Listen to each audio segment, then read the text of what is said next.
Então, pessoal, estamos aí, vamos partir para a nossa segunda semana de estudos geográficos da nossa MR6. Vamos falar então sobre os conflitos da África, né? Mas antes de falar nos conflitos da África, nós vamos dar vamos entrar num fato histórico aí do porquê que esses conflitos surgiram, né? Ok? Então, como podemos ver aí nesse primeiro slide nosso aqui, temos ali um pessoal ali dividindo uma pizza, né? O que já nos indica que a nossa África foi dividida entre as grandes potências como se fosse uma pizza, né? Um pedaço para cada um. Todo mundo levou um pedacinho. Então nós temos aqui no lado que nós podemos enxergar ali França, Inglaterra, Alemanha, Portugal, Bélgica, Itália, Espanha e outros, né? Vamos ver isso aí com mais detalhes mais adiante. África, um continente de muitas riquezas, né? Podemos ver ali nessa questão do lado aqui petróleo, gás natural, carvão, ferro, cobre, urânio, bauxita, ouro, diamante, fosfato, sem falar dos animais, das riquezas produzidas pelos animais, né?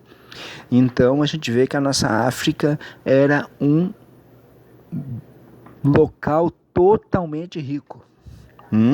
Temos aqui na nossa esquerda aqui um europeu com um pé no norte da África e um pé no sul da África, simbolizando que a África estava dominada pelos europeus, né? Ok?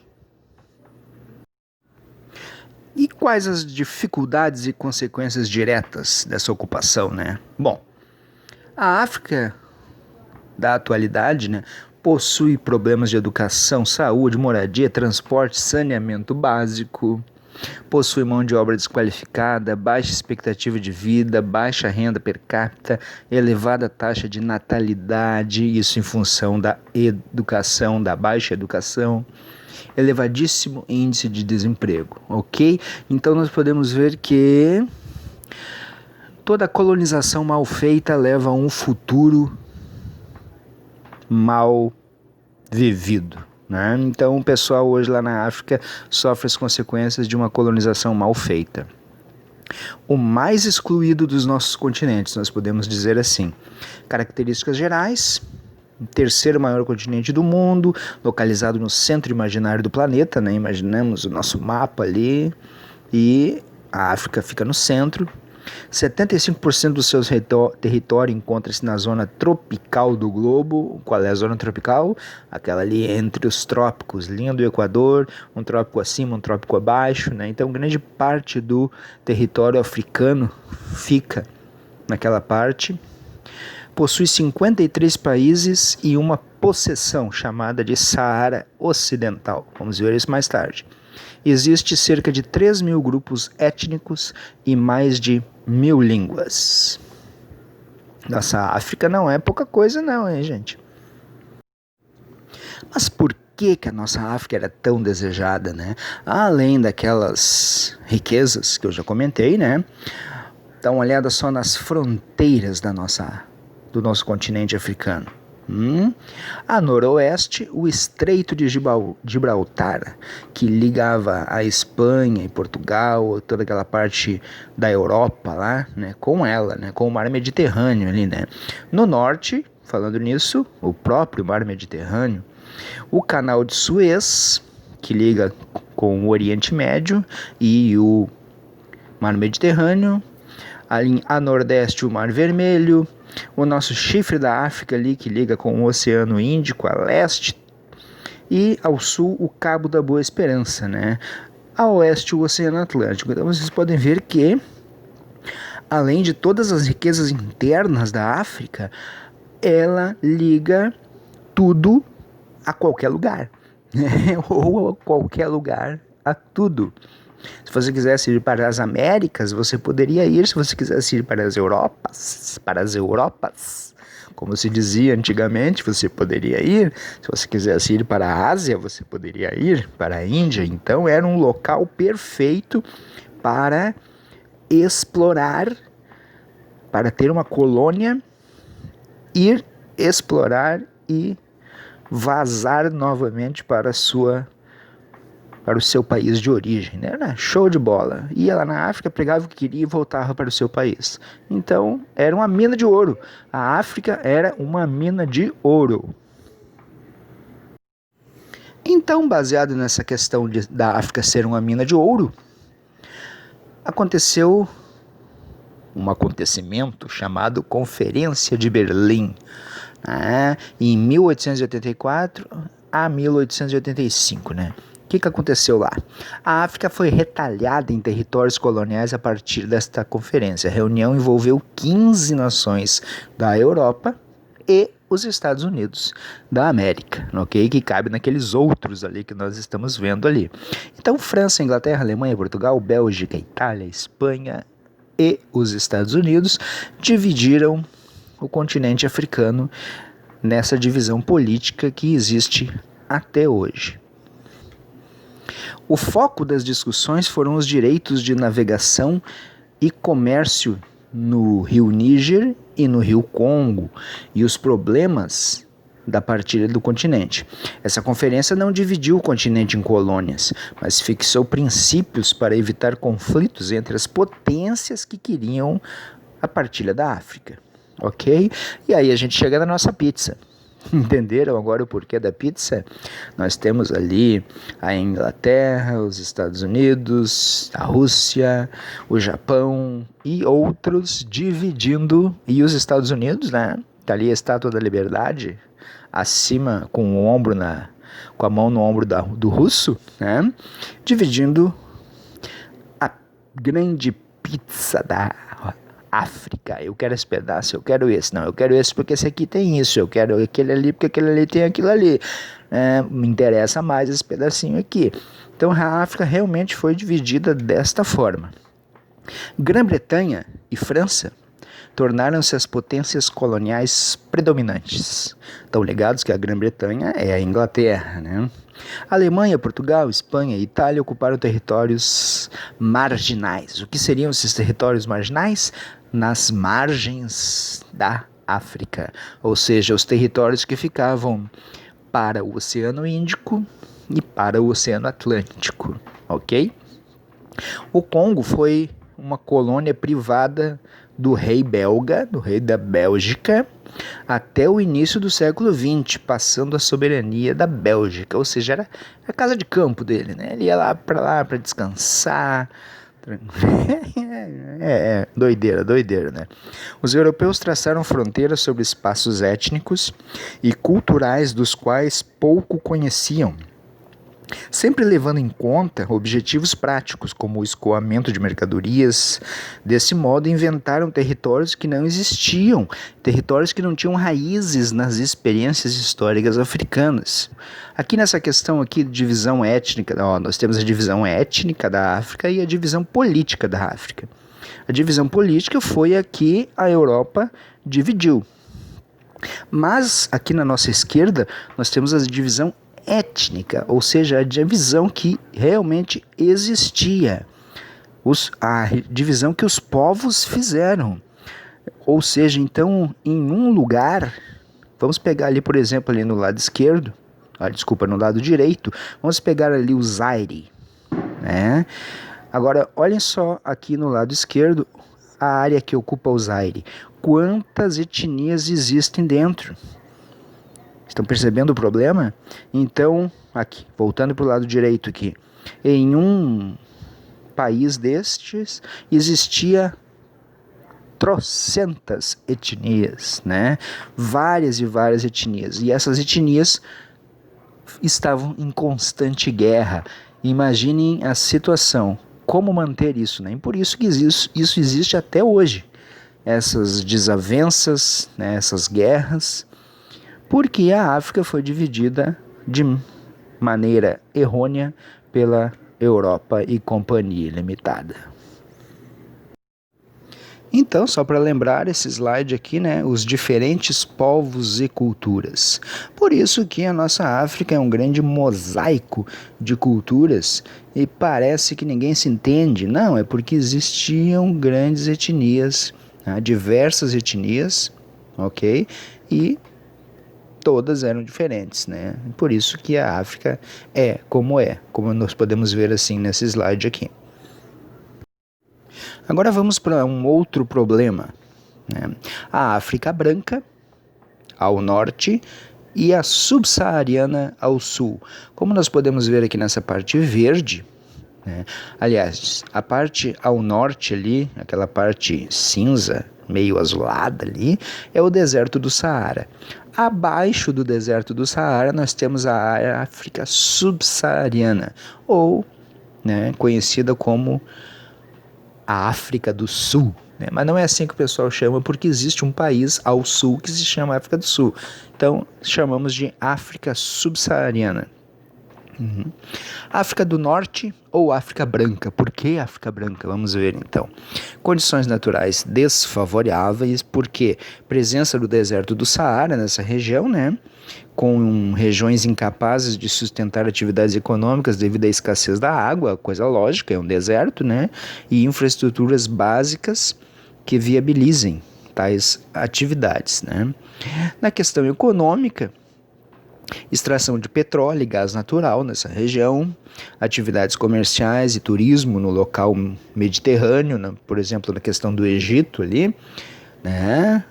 Toda aquela área do mar Mediterrâneo, ali, principalmente no Egito, existe um grande comércio, um grande turismo, né? Agropecuária é marcada pela criação de gado, ovino, camelos e cavalos, bem como agricultura irrigada. Isso porque desde séculos passados os egípcios já dominavam a irrigação, né? Importante não esquecer que o Egito é um país africano. O pessoal esquece isso, né? Industrialização mais acentuada no Egito, que se desponta como o país mais populoso da África branca, ok? Temos aqui então algumas situações da África branca, né? Alguns povos, ok? O Egito, né? Olha, o Egito não é pouca coisa não, né? O Egito é um país moderno, né? Olha o rio Nilo ali, que bonito, né? Cheio de prédios, é um país rico, né? Relativamente rico, com as suas pirâmides milenares ali. Alguns países como a Líbia, né, que temos aqui. Agora vamos falar um pouquinho aqui da África subsaariana. Já sabem que é a África que está abaixo do deserto do Saara, né? Os índices de pobreza dessa região são terríveis, né? São alarmantes. E quase 50% de seus habitantes vivem com menos de 1,25 dólares. $1,25 por dia. Em situação de pobreza extrema. Vários são os fatores que explicam a elevada concentração de pobreza, entre os quais destacam-se perda de terras agriculturáveis, né, por desmatamento, desertificação, etc., né? Carência de infraestrutura sanitária, disseminação de doenças, ocorrências de conflitos, uso de regiões de melhores solos e disponibilidade de água para o desenvolvimento da agricultura, voltada para o mercado externo, ou seja, aquilo que é bom e gostoso vai para o mercado externo, não fica dentro do país, né? Dos países. Exploração mineral realizada por empresas estrangeiras, ou seja, ainda existe uma enorme e grande colonização velada, né, na África, né? Perda de lavouras e rebanhos e, sobretudo, perda de vidas, concentração de riqueza em poucas mãos, elevados índices de analfabetismo, sobretudo entre as mulheres, ok? Temos aqui o deserto do Kalahari e a savana da Tanzânia, aqui, só para nós darmos uma olhadinha, né? Estão vendo os bichinhos ali? Uma das grandes riquezas da África subsaariana são os animais, né? Esses animais também são usurpados, né? E um dos motivos da colonização africana até hoje, né? Uma floresta equatorial maravilhosa, né? Cheia de animais, árvores, rios, ou seja, é tipo a Amazônia, assim, tão rica quanto a Amazônia, né? Vocês podem ver que é uma floresta Show de bola, né? Quais são os problemas aí? AIDS, né? África, um continente em extinção. Pois é, o pessoal morrendo ali, né? Tem grandes problemas. Apenas um país industrializado, África do Sul, né? A economia subsaariana se caracteriza por dois tipos de agricultura, a de subsistência e a da plantation, e pela exploração de riquezas minerais. O pessoal lembra da plantation? Que a plantation foi o tipo de plantação que os portugueses usaram quando chegaram aqui no Brasil. Ou seja, era uma plantação enorme, né, com um tipo de cultura só. Plantava-se só café, só milho, né, por exemplo. Né? E isso ainda existe lá na África, só para vocês terem uma ideia. Outro ponto, gente, são os conflitos, né? Os conflitos. Agora nós já sabemos o porquê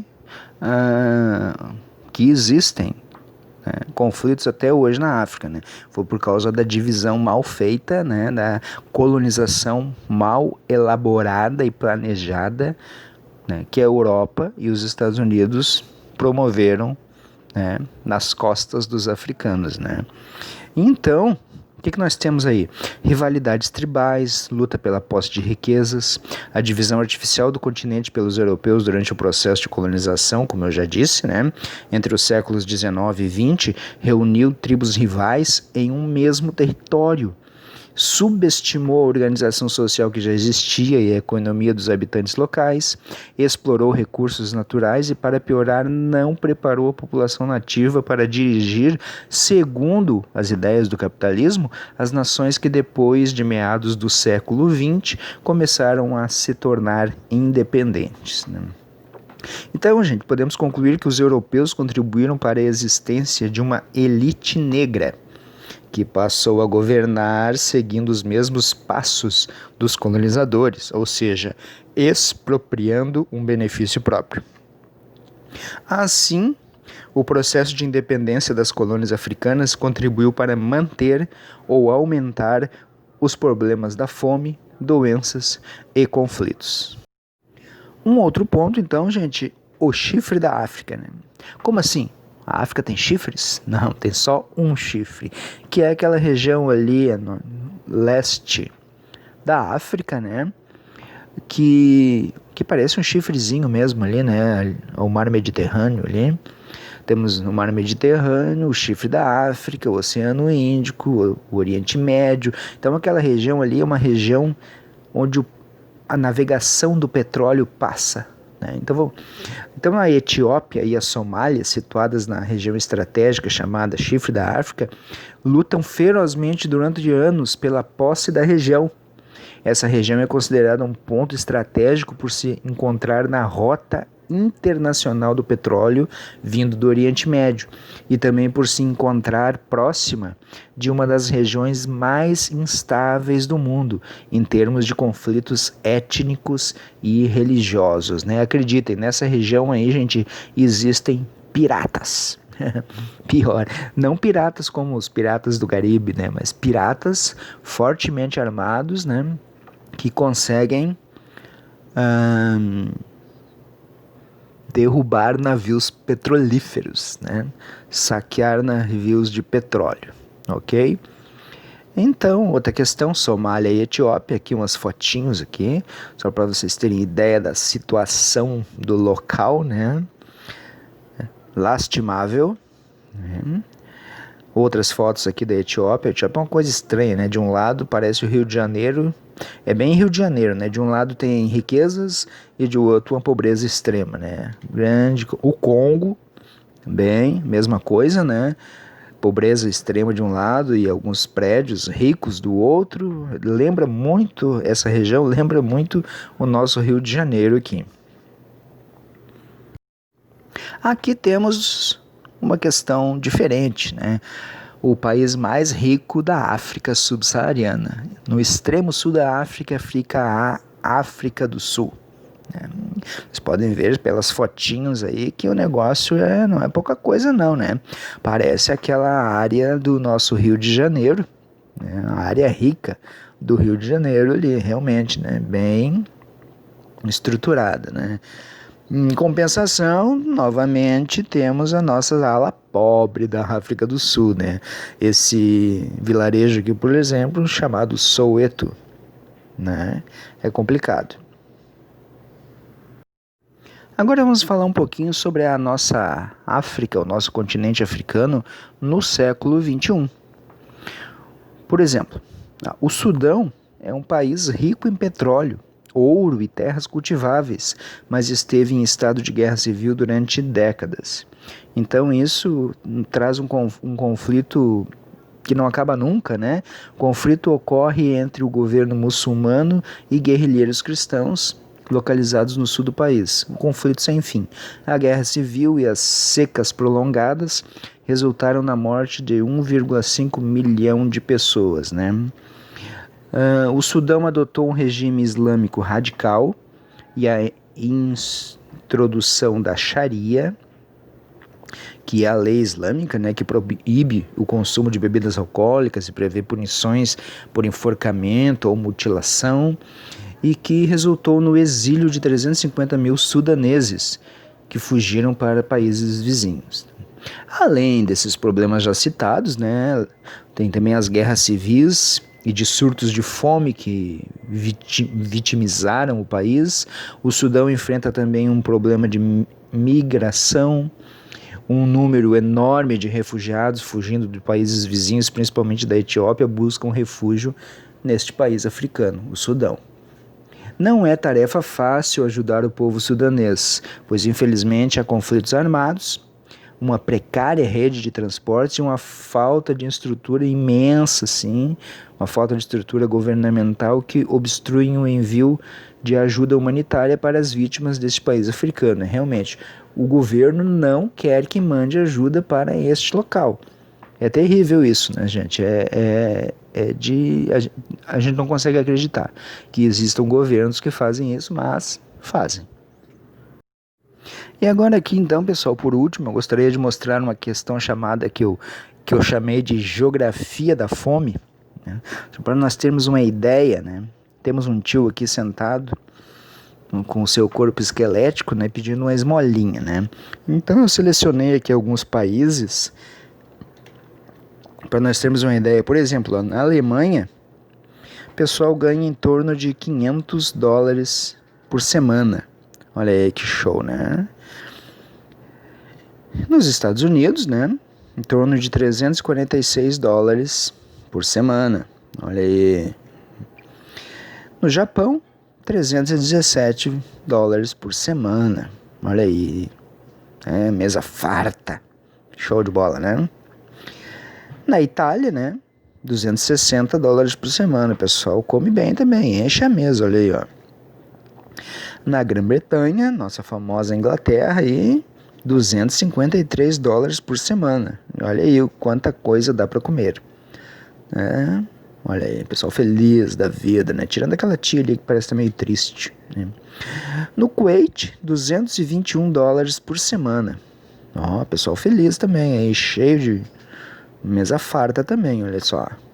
Né? Todo mundo sorrindo, dando risada. No México, $189 por semana. Vocês estão observando que nós estamos baixando, né? Mas ainda no México, ó, apesar de ter baixado praticamente pela metade, mas olha aí quanta coisa. O México, olha só, show de bola. Na China, $155 por semana. Olha aí, isso é o cesta básica, né? Quanto o pessoal vive lá por semana. Na Polônia, $151 por semana. No Egito, agora já estamos dentro da África. No Egito, $68 por semana. Já baixou assim consideravelmente, né? Mas no Egito o pessoal ainda come bem. Olha aí a mesa dos caras aí. Tem praticamente tudo que nós temos, né? Olha aí. Melancias, bananas, batatas, couve, olha só. Né? Show de bola. Na Mongólia, $40 por semana. A Mongólia já é acima da China ali, né? $40. O pessoal já tá baixando, né? No Equador, $31 por semana. bem menos, né? E o pessoal já está, até a casa do pessoal aí já é mais modesta, né? Alimentação também. E grande parte dos países africanos, tirando o Egito, vive com 1,60 dólares por semana. Eu vou repetir, gente, porque talvez vocês não tenham entendido. Grande parte dos países africanos vivem com 1,60 dólares por semana. É isso aí. Essa é a triste realidade, né? Então, em um local que existe fome, sempre haverá conflitos, né? Então, podemos dizer que, novamente, o início dos conflitos africanos foi em função da partilha e da colonização errada que se teve na África, né? E pela falta de respeito que se teve com os povos, né? E as etnias que existiam quando a África foi colonizada. Ok? Então essa era a aula de hoje, gente. Um grande abraço e tudo de bom. Até a próxima semana.